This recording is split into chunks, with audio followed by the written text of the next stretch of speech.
Assista agora Nova Vida. Oferecimento: Igreja Batista Nova Vida de São Caetano do Sul. Empório do Bacalhau.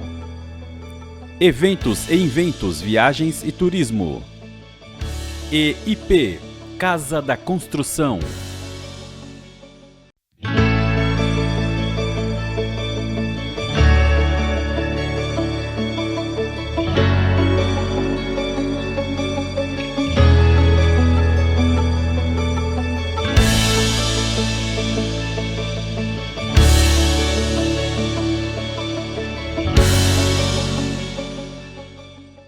Olá, bem-vindo ao nosso programa Nova Vida, programa patrocinado pela Igreja Batista Nova Vida, aqui em São Caetano do Sul. Eu sou o pastor Kenji e estou muito bem acompanhado dos meus amigos, companheiros de batalha, pastores Edson de Faria, pastor Silvio de Oliveira e o nosso convidado especial de hoje, mais uma vez, pastor Elcio Fossa. Como é que vocês estão, irmãos?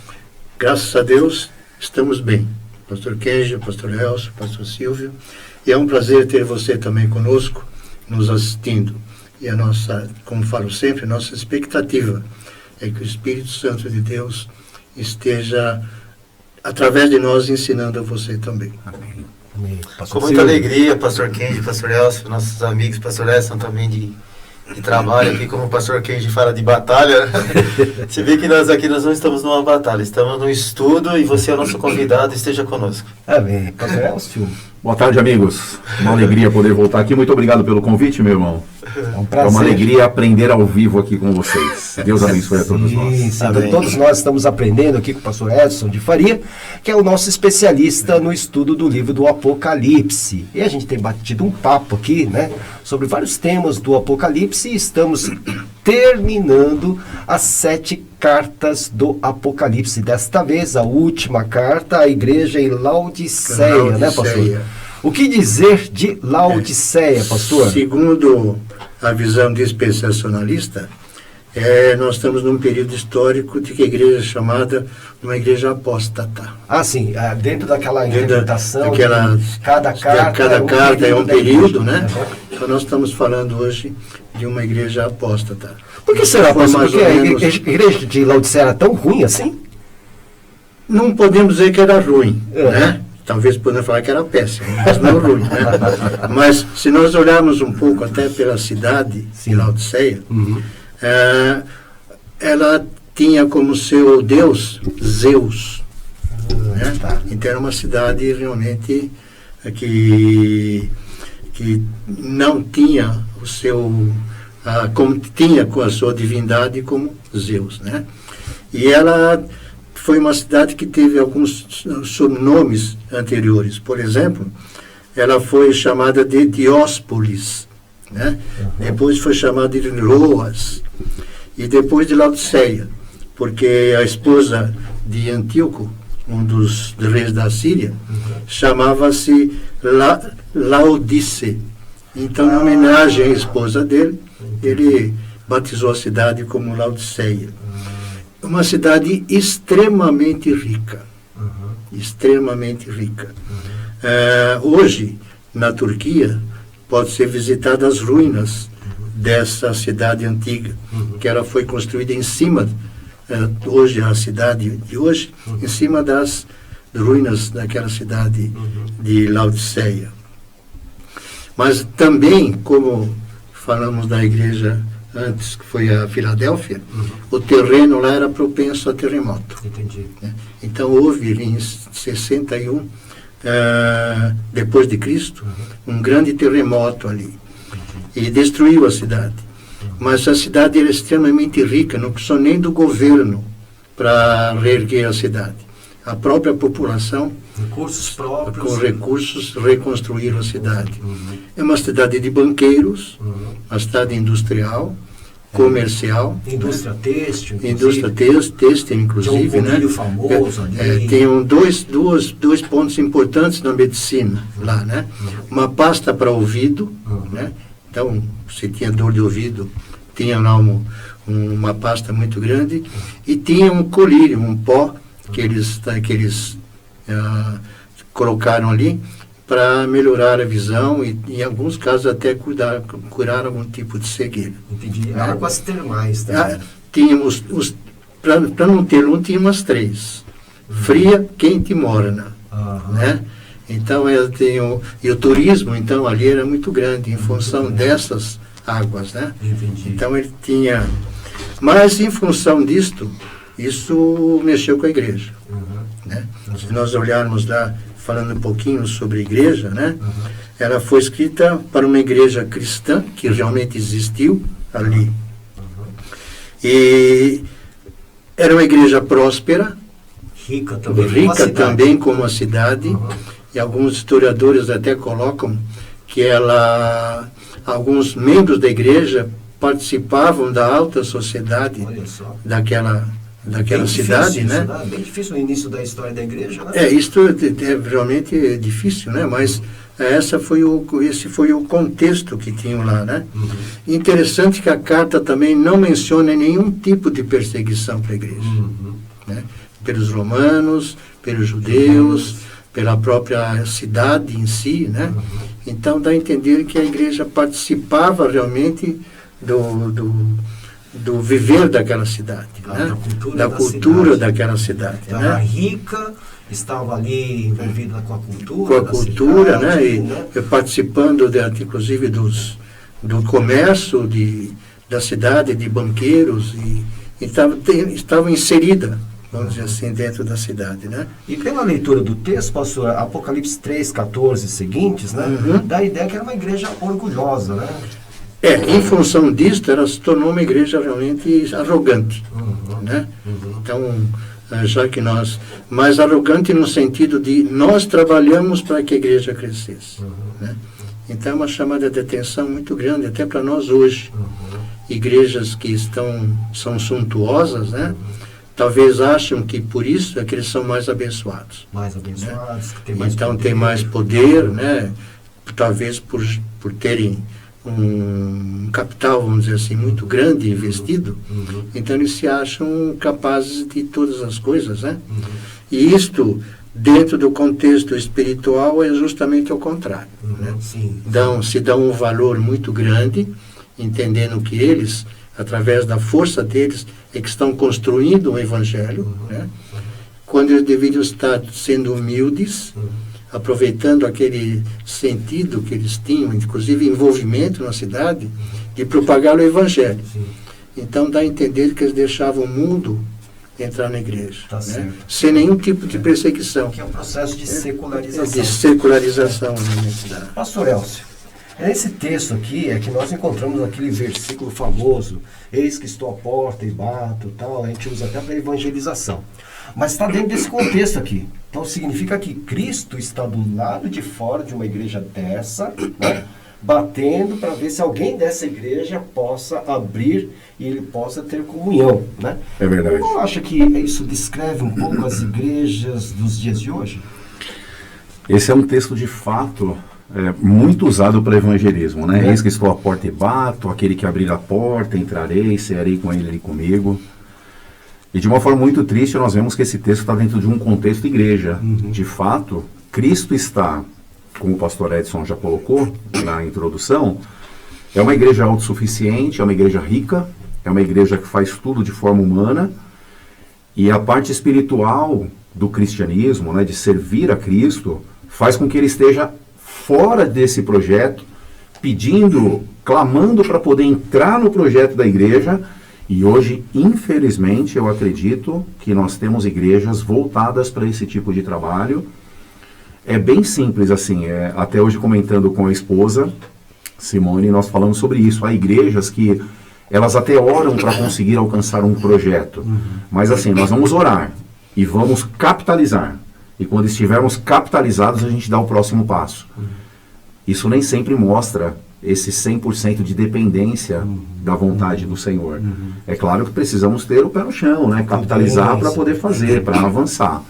Mas precisamos viver pela fé também e deixar com que o sobrenatural aconteça. Agora, com Cristo do lado de fora, esse sobrenatural acontecer é muito difícil. E eu vejo isso em muitas igrejas. Nós que visitamos muitas igrejas, na sua administração, no seu trabalho, nós vemos muito isso, onde há poucos recursos, muitas vezes falta essa oportunidade de que Cristo entre, faça todo o trabalho e dê aquele recurso que a igreja precisa. Perfeito.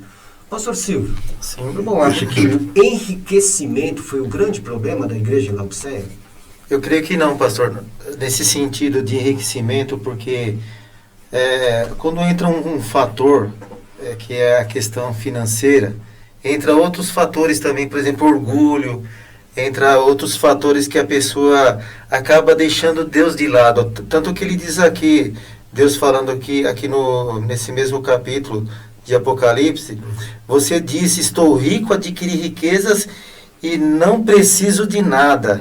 Não reconheces, porém, que é miserável, digno de compaixão, pobre, cego e que está nu. Ou seja, aqui são várias situações que, obviamente, Deus, através de Jesus Cristo, relata para a igreja de Laodiceia a necessidade deles. Quando nós usamos Apocalipse 3:20 para evangelizar, que Jesus está do lado de fora batendo, é porque ele conhece a necessidade de cada um, né, de cada pessoa. Então, e muitas vezes naquela necessidade é que as pessoas fecham o coração. Eu vejo nesse sentido, com relação à riqueza. E Deus já tinha falado para Moisés, lá no capítulo 8 de Deuteronômio, no 17 e 18, que nós não podemos dizer que adquirimos riquezas, né, força, por nós mesmos, é que Deus que nos dá. Só que a igreja de Laodiceia não reconhecia isso. Quer dizer, em outras palavras, né? Exatamente. Não é a questão de ser rico, porque pobre também pode ser arrogante. Exatamente. Falta, na verdade, humildade, né? Entendi, tá certo. Pastor Edson, aqui se fala, né, que Jesus diz aqui no versículo de número 15, né? Conheço as obras que você realiza, que você não é nem frio nem quente. Que dera que você fosse frio ou quente. Em que sentido é esse frio, quente? Depois ele vai falar da morbidão. Da morbidão, né? Eu entendo que esse é um atributo de Jesus Cristo, né? Ele conhece a obra das igrejas, né? Nós vemos isso em todas as outras 6 igrejas que nós falamos. Mas eu levo isso mais um pouquinho à frente, no versículo 16 e 17. Que ele está dizendo que ele está a ponto de vomitar da minha boca, né? Então nós podemos entender que isto está sendo um alerta daquela igreja, né? Não disse que ele já vomitou, diz que ele está pronto a vomitar, né? Então eu entendo que ele está dando uma oportunidade para a igreja, para que a igreja se arrependa. É o que inclusive diz no versículo 17 depois, né? Que ele fala lá que a igreja é rica, está abastada, né? Mas que não sabe que eles eram pobres, estavam nus, né? De uma igreja rica para ficar nu, né? É um contraste. É uma indústria têxtil. Exatamente, é muito grande esse contraste, né? Então eu entendo que Jesus Cristo tem aquele atributo da onisciência, conhecendo a igreja, né? Tanto que ele diz que ele preferia que ele falasse que eles eram frios, né? Porque no contexto morno, você tomar uma água morna, você não consegue tomar. Você vai vomitar. Né? Você vai vomitar mesmo, né? Dentro do contexto prático da coisa, né? Sim. Então ele está dizendo, olha, eu conheço a obra, sei que você não é quente nem frio, mas antes vocês fossem frio, né? Então ele está dando aí, já começando a ensinar a igreja o que a igreja deveria ser. E no versículo 17 ele vai dar uma explicação do porquê que ele falou aquilo, né? Assim, ele estava avaliando a suposição daquela igreja de que ele estava num bem-estar muito grande por causa deles mesmos, né? Esta seria a morbidade deles, essa autossuficiência deles, né? E eles tinham cuidado de que eles estavam tendo um evangelho muito material, né? E hoje a gente vê, infelizmente, isso, né? Sim. Transformando a igreja dentro do contexto de capitalismo. Nada contra capitalismo, não tenho nenhuma outra linha de pensamento, né? Mas o duro é que você põe isto à frente. E Jesus Cristo diz, primeiro o meu reino, depois todas as outras coisas serão acrescentadas, né? Por isso que mesmo uma igreja pobre como a de antes, ela era fraca, mas ela era forte, né? Por quê? Porque ela pregava o evangelho. E essa igreja tinha a chance de mandar missionários para o mundo inteiro, devido à riqueza que ela tinha. No entanto, o orgulho dela fez com que segurasse. E ele vai dizer também uma palavra que talvez fosse o ponto nevrálgico ali, né? Nem sabes que tu és infeliz. A gente vê quantas pessoas ricas se suicidaram, né? Com toda a posse que tinha. Então, de repente, esse contexto de infelicidade não é o dinheiro que vai trazer a felicidade, né? Você é miserável, pobre, cego e nu. Eles tinham lá o colírio que cuidavam da cegueira, e Jesus estava dizendo, olha, mas você é cego. Nu, eles tinham lá uma indústria têxtil, mas está dizendo, vocês são nus, estão vestidos de trapos, né? Tinha ouro? Tinha ouro dentro do comércio que eles faziam, dos banqueiros que eles tinham, né? Mas eram miseráveis, pobres, né? Difícil, então né? dá dentro desse ponto realmente e depois ele vai dar o aconselhamento. Sim, sim. Pastor Elcio, como é que o irmão interpreta essa questão de ser frio, ser quente, negócio de movimento carismático? Como é que o irmão... Alguns dizem, não, é frio, é que não tem ali a manifestação dos dons, né? Quente é quando tem. É nesse sentido? Eu acho que ser frio ou morno refere-se à ideia de serviço também, né? A ideia de relacionamento, principalmente com o Senhor. Hoje em dia é muito comum as pessoas se autodenominarem cristãs, né? Evangélicos, esse movimento carismático, onde as pessoas, nos seus finais de semana, têm uma conduta a respeito da sua religião, da sua crença, mas que na verdade não houve nenhuma conversão. Se converter a uma nova vida é mudar de direção. Mas parece que aqui, nesse contexto, assim como nos dias de hoje, não há uma conversão, não há mudança. E se não há mudança, não há conversão. O Evangelho de Cristo, a palavra de Deus, só pode fazer efeito na minha vida se houver uma conversão genuína. Mas aqui parece que não. Parece a ideia de que, não por ser rico ou por ser pobre, mas por não querer um relacionamento profundo com o Senhor, aqui ele está dizendo assim, olha, eu sei que você é morno, ou seja, há tempos em que você pega fogo, né? É quase que o batismo do Espírito Santo. Você está comprometido. Exatamente. Você está comigo, eu estou te sentindo, você está comigo. Mas ali parece que a circunstância da vida vai levando a pessoa a se esfriar, a ideia de tirar a brasa da fogueira. Quanto mais vai se distanciando, né, nessa vida, ela vai se esfriando, e quando ela vê que vai apagar, ela se aproxima de novo. Ou seja, se a gente pegar, fizer uma medida, né, uma temperatura média, vamos dizer assim, já que está dizendo de morno, frio e quente, se a gente fizer uma média entre isso, a gente vai ter uma pessoa morna. Ela nem esfriou totalmente, nem esquentou totalmente. Ela esquenta e esfria, ela é morna o tempo todo. E nós vemos muito isso hoje, né? Pouca conversão, pouco testemunho. Pouca responsabilidade, né? Os frutos, né? Pela árvore, né?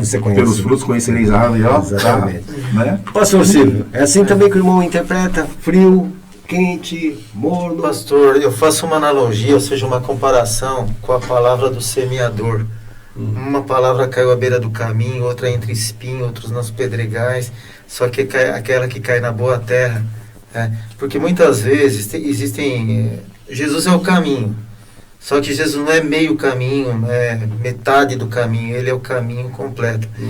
E eu vejo, né, faço uma analogia, eu entendo um pouco nesse sentido, que quando falar é melhor que seja frio, por quê? Não adianta a pessoa entregar sua vida para Jesus ou crer em Deus pela metade, né? E até a metade do caminho. Ela tem que se preencher das coisas de Deus. O próprio Jesus disse, se aquela pessoa que entregar a vida para Ele, né, continuar vazia, né, o espírito que saiu dela volta pior. Então é melhor que seja frio. Opinião, assim, pelo menos que eu entenda. Seja frio. Porque ele se define, né? Se define pelo menos, né? Porque se vai até metade do caminho, aí realmente fica morno e é como aquela semente que cai no pedregral, né, à beira do caminho, que cai Então, nós temos que ser aquela semente que cai na boa terra. Amém. É o famoso E dá os bons frutos. Exatamente, a questão do É o convencido. famoso convencimento. Exatamente. Pastor Edson, quando Jesus fala a respeito da recompensa, de quem permanecer e tal, ele fala sobre sentar-se comigo no meu trono. Darei o direito de sentar-se comigo no meu trono. Jesus está sentado à direita do Pai. Como é que a gente pode interpretar isso? Eu queria só voltar um pouquinho antes, se me permitir, pastor. Sim. Quando ele fala que ele está repreendendo a igreja. Né? Na realidade, Jesus Cristo está dando oportunidade àquela igreja de se arrepender. Sim, sim. É aqui, por isso que eu vejo algumas pregações que o pastor fez, falando sobre que Deus não está desprezando ninguém. Né? Então ele tem amor a todos. Sim. Né? Então ele está dando chance, ele não vomitou aquela igreja, está dizendo, eu posso vomitá-lo da minha boca, desde que vocês não se arrependam. Então eu vejo aqui que Jesus Cristo está dando oportunidade para aquela igreja de se dobrar, se arrepender e voltar, quando falamos lá em Éfeso, do primeiro amor. Tá certo, tá certo. Então esse é apenas um contexto que eu vejo, né? E ao sentar-se comigo no trono, no meu trono, diz, darei o direito, versículo 21, darei o direito ao vencedor, né, de sentar-se comigo no meu trono. Nós estamos vendo aí praticamente uma metáfora, né, pastor? Jesus Cristo está usando uma metáfora, né? Então, no início do Apocalipse, capítulo 1, versículo 13, nós vamos ver que João está descrevendo sua visão, onde Cristo está no meio dos candelabros da igreja. Né? Se formos para o capítulo 5, versículo 6, nós vamos ver que a visão já passa para um trono celestial. Né? E ele é retratado aqui como o Cordeiro de Deus, né? O Cordeiro que está diante do trono de Deus. Que foi morto, mas que foi morto, mas que viveu, né? Que é a vitória de Jesus Cristo, né? E se nós olhamos um pouquinho mais, nós vamos ver que o que importa é a entronização de Jesus Cristo, né? Então, o seu reino, um reino messiânico, que está em andamento, né? Não está parado, está em andamento. Por isso que pela fé nós acreditamos que ele virá, né? Que ele vai voltar.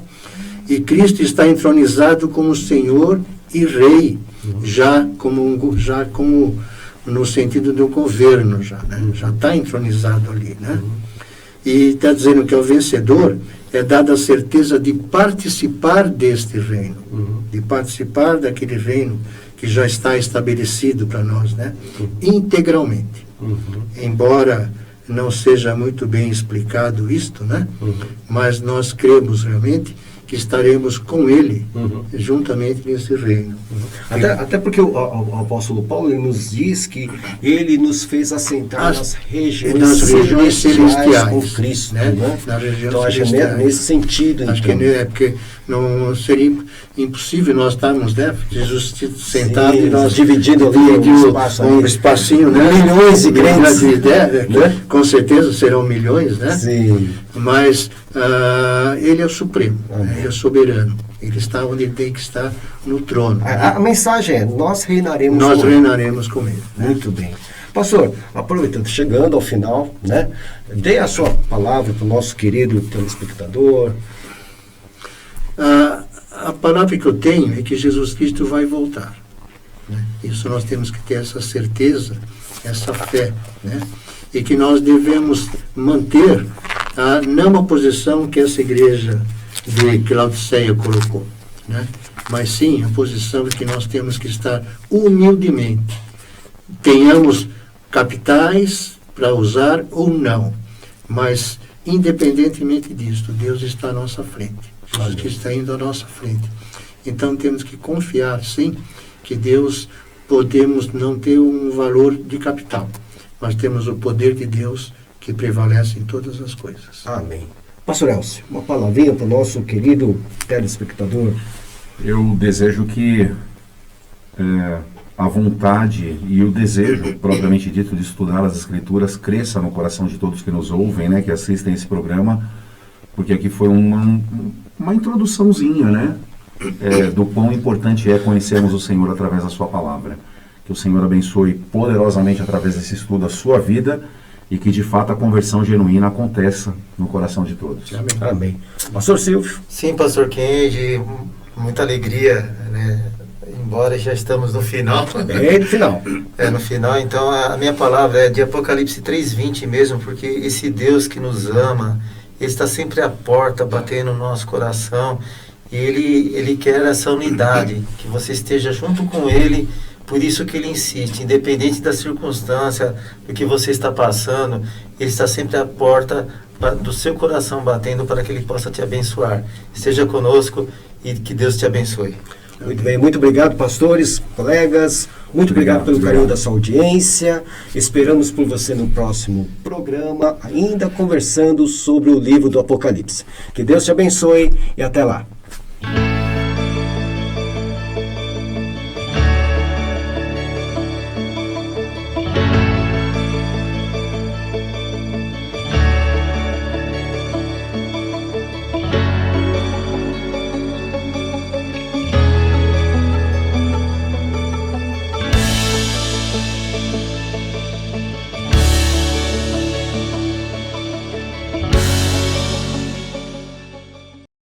Você acabou de assistir Nova Vida. Oferecimento: Igreja Batista Nova Vida de São Caetano do Sul.